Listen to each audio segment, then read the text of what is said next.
A lost button. Frog and Toad Are Friends is an American children's picture book written and illustrated by Arnold Lobel. First, let us understand more about frogs and toads. Frogs need to live near water, toads do not.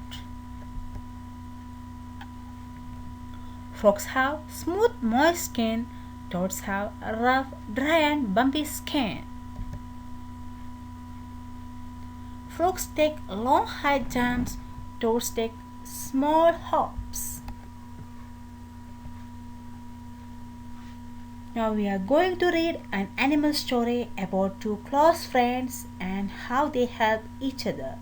Now close your eyes and imagine the scene. Toad and Frog went for a long walk. They walked across a large field.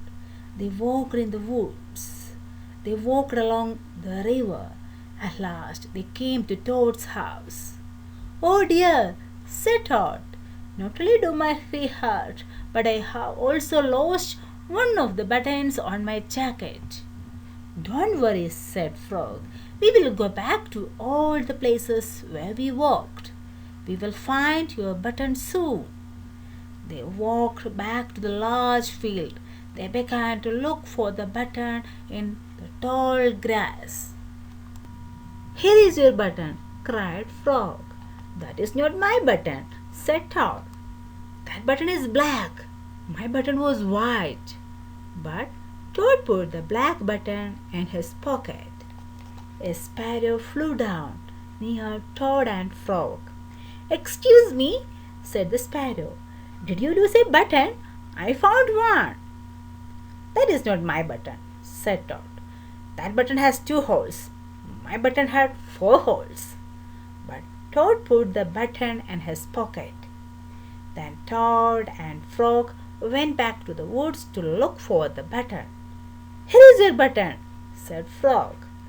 "That is not my button," cried Toad. "That button is small. My button was big." But he put the small button in his pocket. Now Frog and Toad went back to the river. They looked for the button in the mud. "Here is your button," said Frog. "That is not my button," said Toad. "That button is thin. My button was thick." But Toad put the thin button in his pocket. The two friends looked some more. Then Toad became angry. He jumped up and down and shouted, "The whole world is covered with buttons, and not one of them is mine." Toad ran home and slammed the door. There on the floor he saw his white, 4-holed, big, thick button. "Oh," said Toad, "it was here all the time. What a lot of trouble I have made for Frog."